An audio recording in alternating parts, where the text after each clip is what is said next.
If you're a fan of a team, of any organization in pro sports, you want them as an organization to be very active. You don't want them to be sitting on the sidelines, not taking chances for certain opportunities.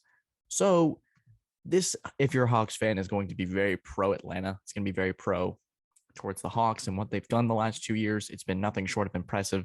2 playoff appearances, one unbelievable run to the Eastern Conference Finals where they fell short against the eventual champion in the Milwaukee Bucks, and then a run against the Eastern Conference finalists, runner up, win the Miami Heat.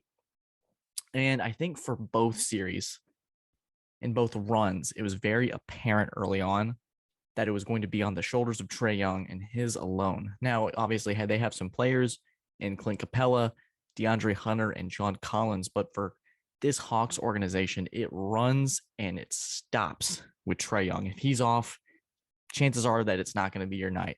If he's on, he's distributing the ball, he's playing well. Tough team to beat. He's a superstar. He's one of the best players in this league.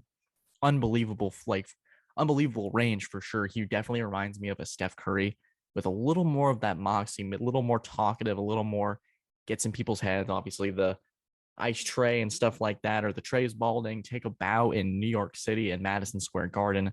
So fun guy, very personable, very big personality for sure. But especially with this run with the Miami Heat, it's very clear the Hawks have to get some help. They have to get Trae Young surrounded by a star.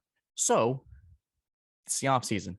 They've gone through and seen Boston and Golden State, both teams that were homegrown, made it work. They surrounded their stars with players. The Celtics went and made a big trade for Derek White, ironically, who's on the Spurs, where the Hawks made a move for. And the Warriors surrounded Steph Curry. They got Jordan Poole back. They got Klay Thompson healthy. They got a lot of guys back they got the gang back together, essentially. So the Hawks are in a weird spot. In each pro sport, there's this weird middle ground where your team is good enough to make the playoffs, but not good enough to make a run. And it's very apparent. This is that Hawks team. And like we said to start this segment, you want your organization to be active. You want them to take chances. This is exactly what they're doing. Dejounte Murray is a beast.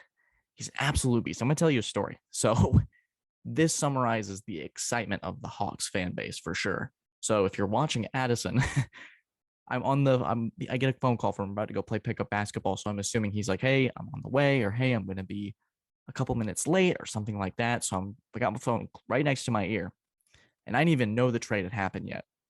And I get a call from him, hey, what's up? And I just hear, just screams. And he's like, yo, we got DeJounte Murray. We did it.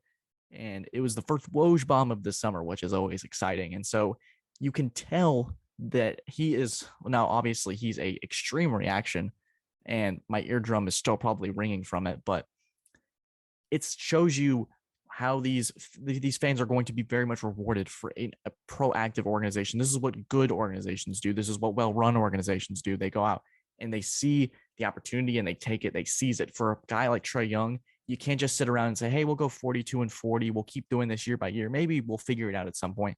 They were active. They took their chances and they got their star. What he brings to this Hawks team is they bring this backcourt that's going to be so lethal. It's going to be able to do so many different things. DeJounte Murray also plays great defense, which is something that Trae Young necessarily doesn't do. He's not necessarily a scrub on defense, but I think what Murray brings to the Hawks is more star power, more scoring, and it doesn't put it all on Trae Young. So if Trae Young has an off night, you could get a 25-point game from DeJounte Murray, and the Hawks are able to overcome maybe 4 of 13 shooting from Trae Young, even though he's probably not going to take just 13 shots. But you get what I'm saying. You're going to be able to overcome certain things. You're going to be able to, the margin of error is going to be significantly wider. Now, it's not all going to be on their star. And I don't necessarily know what they're going to do with John Collins just yet. But I think if they're going to keep this little group together, so you have Trae Young, you have DeJounte Murray, you have Clint Capella, you have John Collins. I think maybe DeAndre Hunter is that forward that starts at the 3 potentially, but you have guys that can now contribute. Maybe this opens up for John Collins to be the 3. Maybe he can get a couple extra shots. Someone isn't looking for him. Someone isn't paying attention to him. Someone saying, hey, we got to really stop DeJounte Murray and Trae Young. This opens it up for other Hawks players to succeed and do well. This is a huge trade. I know that if only Atlanta was in the West, because this would be huge. The East is so loaded but Atlanta is also keeping up with that pace. Cleveland's going to get better. Philadelphia will be back, depending on what they do with James Harden. The Nets, we're going to put a little bookmark on the Nets. The Celtics are going to be back. They're going to be fine. The Heat is going to be super dangerous. The Charlotte Hornets are an improving team with LaMelo Ball. The Cavaliers are going to continue to do well. The Raptors are going to continue to do well. But you know what? You can add the Hawks to that list as an Eastern Conference contender. I think this move makes it so to where they can make that run in 2020, that 2021 season where the Bucks won the championship, but be able to get over that hump when Trae Young is struggling or potentially hurt.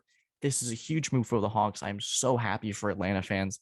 This is exactly what you want to see in your organization, and that's a big time move for a franchise that's going to make have some big time wins next year. I'm saying it now. I'm calling it. They're going to be some contenders in the East, maybe even a dark horse. All right. In this next step, we're going to get into how Dabo Swinney, this could be his best class yet. Here's why.